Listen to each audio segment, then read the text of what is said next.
Nang hatag na sabog assistance ang lokal nga panggamahanan sa Davao de Oro ngadto sa mga residente nga temporaryong nagpuyo sa 10th City sa Barangay Andap, New Bataan. Mga construction materials ang i-turnover sa gobyerno nga gilangkuban sa galvanized iron ug plywood. Napalit kinigikan sa 30 million pesos nga pondo sa national government pinagi sa provincial government. Nangalipay ang mga benepisyaryo kay nahatagag katumanan ng ilang hangyo kang Governor Dorothy Gonzaga o Congressman Roel Peter Gonzaga. Sumala nila, doon na sila magamit sa ilang pinuyanan samtang nagpaabot sa nagpadayon ng konstruksyon sa pabahay program sa National Housing Authority kung NHA.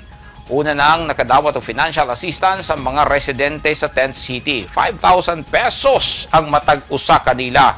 Doon na say ipahatod nga trapal ang lokal nga gobyerno aron dunay dugang magamit ang katawhan nga temporaryong nagpuyo sa lugar.